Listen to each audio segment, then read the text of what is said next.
Vamos lá, galera. Começando agora, primeira aula da turma de Direito de Família, né? Que é Direito Civil 5. Vamos tratar agora de fofocas com princípios e brigas, confusões, diálogos, aplicação de norma legal. Então é uma matéria muito legal para poder estudar. Acredito que vocês vão gostar. Apesar de muitos alunos não gostarem de direito civil, porque direito civil realmente é uma matéria muito extensa e com muitas interpretações, com diversas divergências doutrinárias, vamos transformar esse nosso momento num momento mais tranquilo. Essa gravação, ela é esse material, na verdade, ele foi preparado depois da aula inaugural para as turmas de Direito Civil 5. Você que é meu aluno, que sempre acompanha as minhas aulas presenciais, se você não tiver inscrito nesse canal, por favor, se inscreva. Porque eu tenho playlists aqui que pode ser interessante em outras matérias também, tá? Eu tenho playlist de Direito Civil 1, que é obrigações, playlist de Direito Civil 2, ou melhor, Direito Civil 1, que é a parte geral, Direito Civil 2, que é obrigações e responsabilidade, Direito Civil 3, que é contratos, Direito Civil 4, que é o estudo das coisas, Direito Civil 5, que é o direito de família. Eu não tenho ainda conteúdo de sucessões, tá? O direito sucessório eu ainda não gravei, eu ainda não tive esse prazer de ser escalado para assumir uma turma de sucessões na graduação. Mas em breve teria essa oportunidade e nós teremos esse conteúdo também. Na sala de aula, eu costumo, em todo o primeiro dia de aula, falar sobre toda a matéria. Se é a aula de Direito Civil 5, eu falo sobre a matéria de Direito Civil 1 até Direito Civil 6, puxando o conteúdo mais importante para a gente amadurecer interpretação e absorver melhor o conteúdo da matéria de Direito de Família. Assim eu faço também em processo civil, né? Eu falo sobre toda a matéria de processo civil para a gente se situar no tempo e no espaço. Porque é ruim para o aluno que está na faculdade entrar na matéria e o professor não trazer um feedback daquilo que aconteceu nos períodos anteriores, não passar um feedback do que vai acontecer naquele momento e não passar um feedback do que vai acontecer depois. Então eu sou muito a favor de entender o antes, durante e depois para a gente se situar. Então esse conteúdo ele vem mais apresentando essa matéria, tá? De Direito Civil 5, que é a gravação que eu vou fazer aqui, que é importante para o nosso período. Mas ao longo dessa explanação eu vou tentar trazer coisas dos períodos anteriores, beleza? Para poder ficar mais fácil para a gente. Então aqui eu falo de umas boas-vindas, né? Falando que direito de família é o ramo mais humano do direito civil.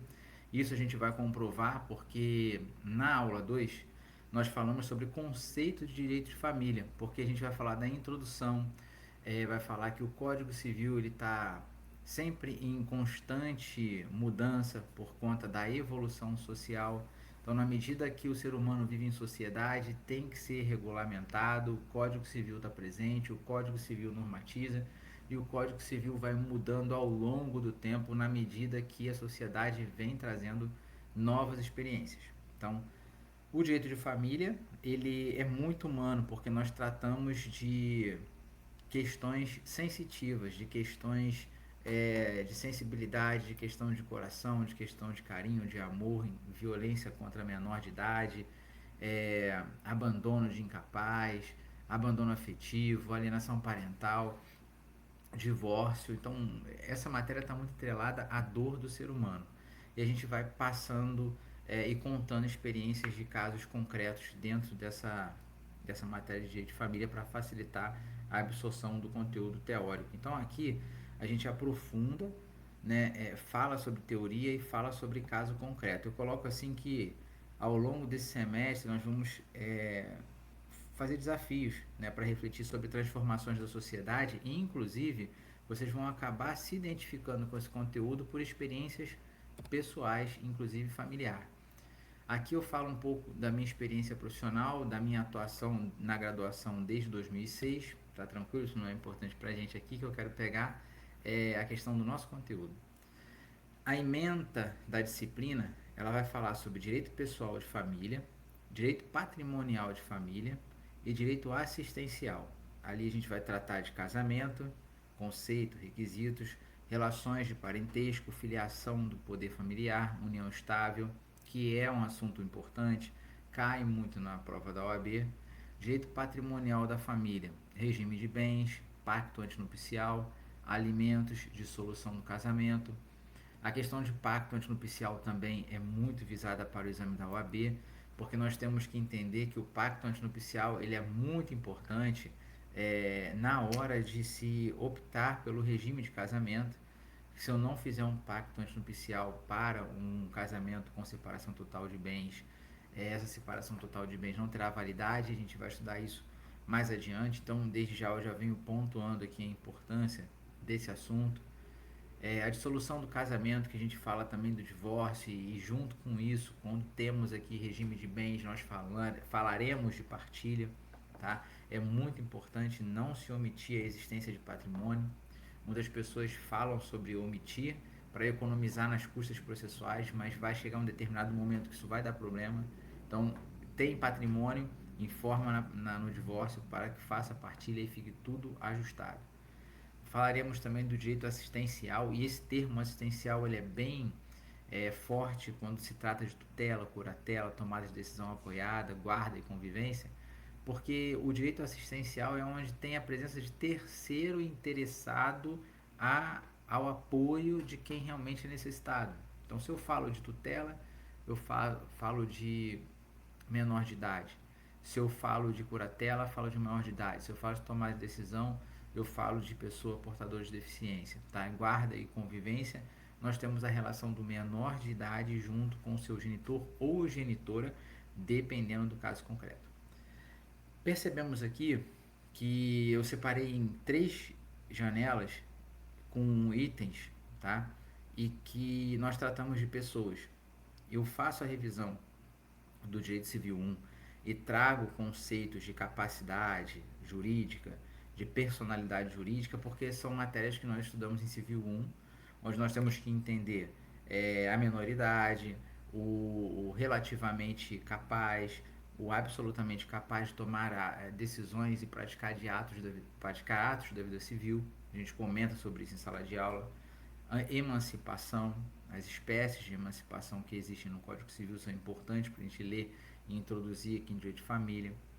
Falo do direito civil 2, que é a obrigação e responsabilidade, onde eu tenho sujeitos de direito que podem praticar negócio jurídico, tá? E se eles podem praticar negócios jurídico é porque eles são maiores de idade. Então, um exemplo que eu sempre trago é um contrato de compra e venda.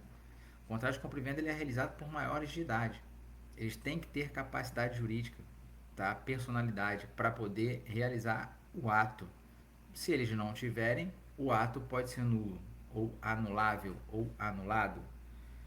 E avançando, para realizar um negócio jurídico, a importância de se entender os princípios que regem os contratos, tá? Por que eu tenho que elaborar um contrato? Para que eu tenho que elaborar um contrato? Qual é o objeto do contrato? Eu preciso ter sujeitos de direito capazes para a elaboração de um contrato. Dentro do contrato eu tenho que qualificar as partes, tá? Então, percebendo a importância do direito civil 1, 2 e 3 para entendermos a matéria de civil 5. Além disso, eu falo também do civil 4, que é a relação entre sujeito e coisa. Eu costumo fazer essa sinalização aqui, ó, de cima para baixo. Relação de sujeito e coisa, por quê? Porque é uma relação vertical de poder e domínio. Então, se eu sou proprietário de um imóvel, eu tenho poder sobre o imóvel, eu tenho domínio sobre o imóvel, eu fico sobre o imóvel, logo esse imóvel é meu. Eu não tenho bilateralidade nessa relação, ao contrário do direito civil 2, que exige a bilateralidade e a cooperação, onde o devedor tem que satisfazer a pretensão do credor, no direito civil 2.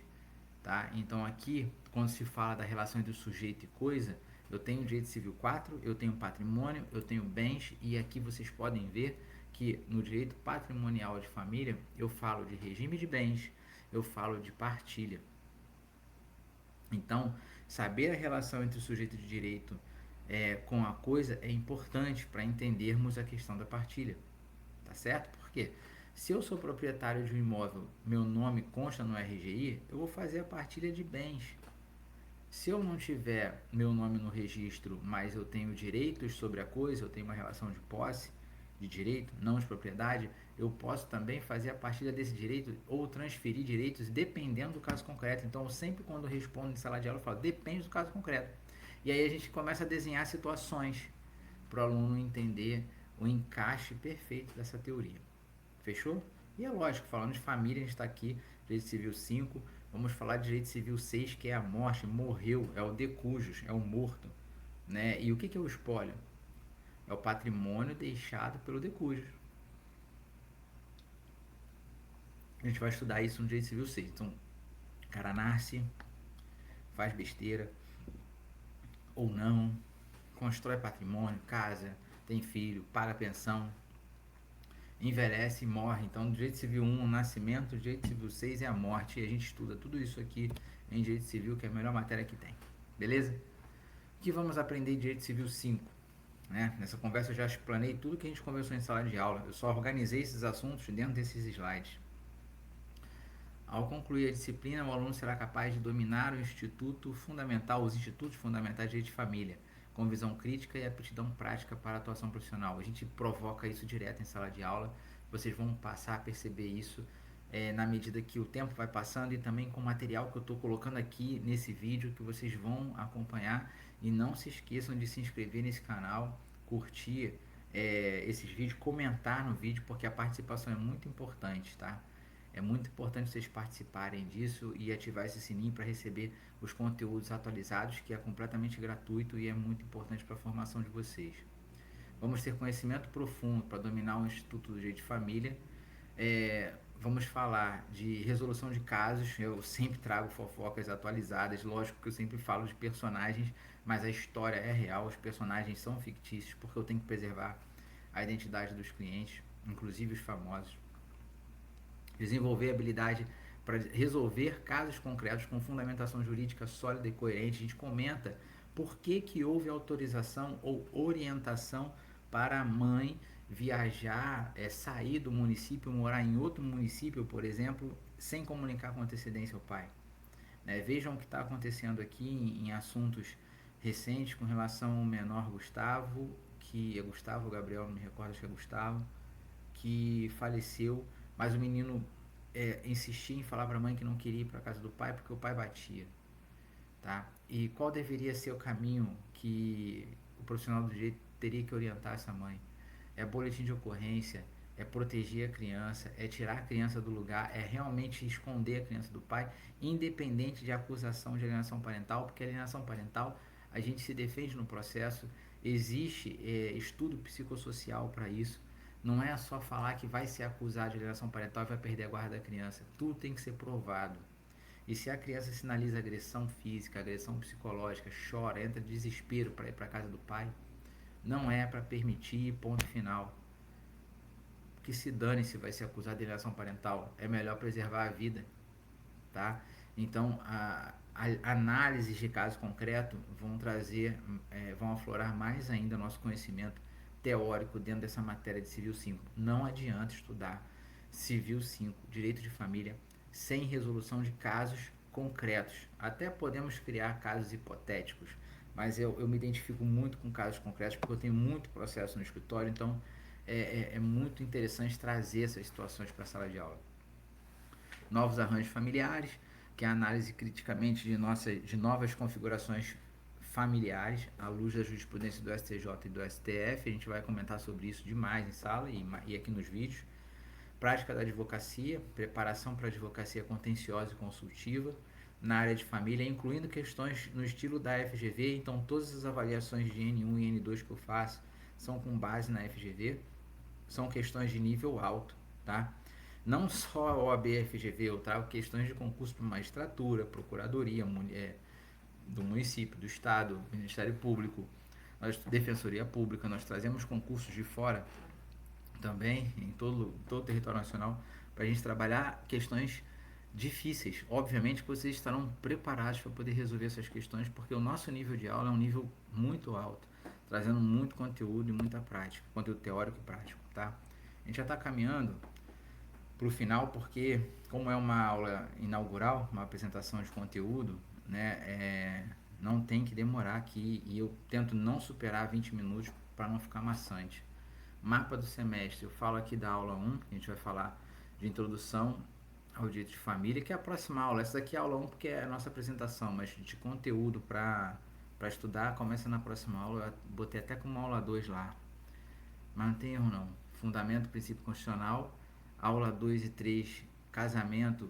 A gente vai falar de casamento. Casamento nós vamos ter 2 ou 3 aulas sobre casamento, vai depender da dinâmica de sala. Eu prefiro que vocês me interrompam a todo momento para a gente absorver conteúdo. Depois falaremos de regime de bens, tá? O pacto antinupcial, qual a importância disso? Dissolução do casamento, falo de divórcio, separação, partilha de bens. União estável, são os requisitos, contrato de convivência e conversão. E para finalizar, a gente vai falar de relação de parentesco, graus, linhas e espécies de parentesco. O que for surgindo de tema especial eu vou trazendo para dentro do conteúdo e vou explanando e vou falando, olha, tema atual, mudou isso, a gente vai trabalhando assim.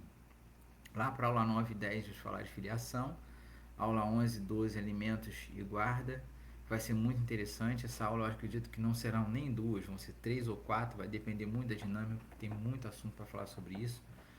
Lá para a aula 13 e 14, tutela, curatela e TDA, que é a tomada de decisão assistida.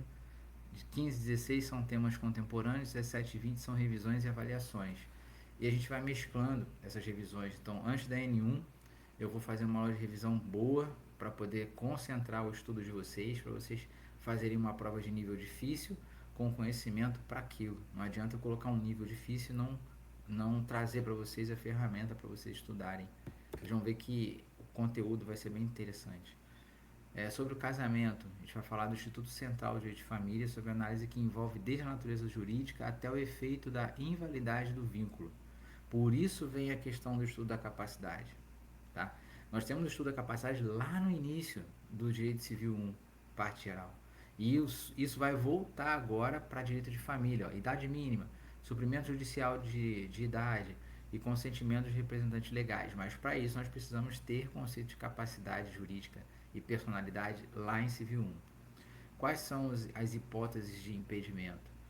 Hipóteses absolutas que impedem o casamento e geram nulidade absoluta do vínculo. Causas suspensivas, que são restrições que impõem o regime de separação obrigatória de bens, que aí nós vamos falar sobre cada um deles. E invalidade, que é a distinção de nulidade absoluta e anulabilidade do efeito do casamento putativo. Lembrando que putativo não é real. Algo falso, algo que alguém acha que está fazendo certo, porém não está.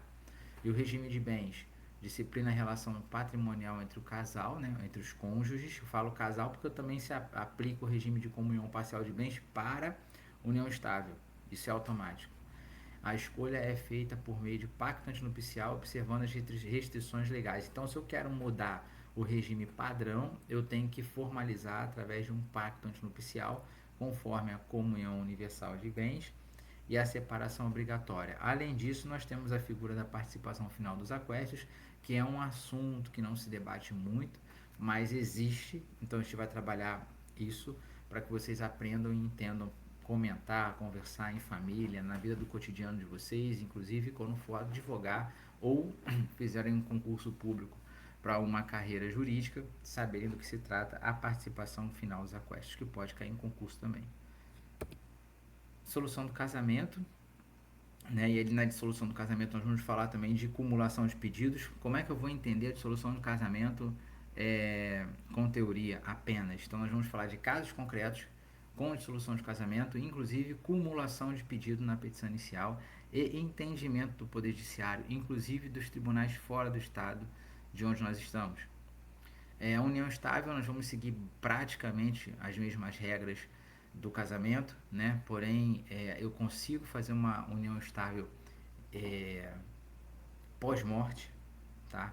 Eu consigo absorver o mesmo regime de bens do casamento para a união estável, que é o padrão da comunhão parcial de bens.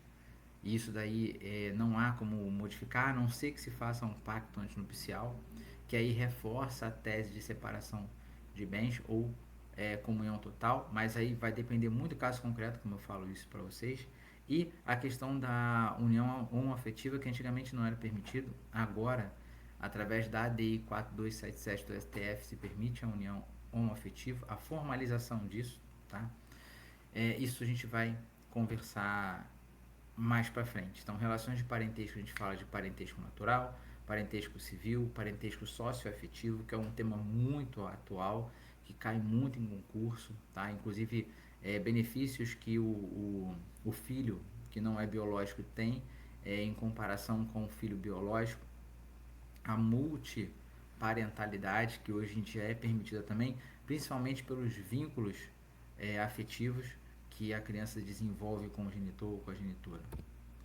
Vamos falar do poder familiar, falar dos alimentos, que aí dos alimentos a gente tem que analisar sempre o binômio necessidade e possibilidade, sempre o interesse, melhor interesse do menor. Vamos falar da educação, falar da representação, suspensão, abuso de autoridade, negligência. Então tem muitos assuntos interessantes nesse conteúdo. Para finalizar a matéria de Civil 5, a gente vai encerrar com guarda, tutela e curatela. A gente já fez uma pequena explanação sobre isso. A bibliografia, eu trago aqui a bibliografia genérica e também nós temos aqui uma bibliografia da faculdade que está linkada diretamente no nosso portal, que vocês podem seguir. E além da bibliografia, nós temos o grupo de WhatsApp, que é um canal extraoficial. Temos o canal do YouTube, que está aqui, vocês podem colocar perguntas aqui à vontade. Inclusive o Instagram, que eu posto conteúdo lá, tá? Então aqui a metodologia são aulas expositivas, a gente pode criar mapa mental, falamos muito de caso concreto e elaboramos trabalhos, atividades acadêmicas que complementam para a prova, nota de prova. Nós temos duas avaliações, que é N1 e N2, e finaliza com segunda chamada e exame final. Fechou? Então a gente fica por aqui. No próximo vídeo já começamos o conteúdo, falaremos de introdução ao direito de família. Não se esqueçam de se inscrever nesse canal, que é muito importante para mim e para vocês, porque na medida que vocês vão se inscrevendo, isso também vai me estimulando a gerar mais conteúdo aqui, e vocês podem usar esses vídeos para poder estudar, inclusive aqueles que eu vou fazendo ao longo do semestre. Fechou? Então a gente vai ficando por aqui, galerinha. Muito obrigado aí pela atenção de todos vocês. Tamo junto e bora para a próxima.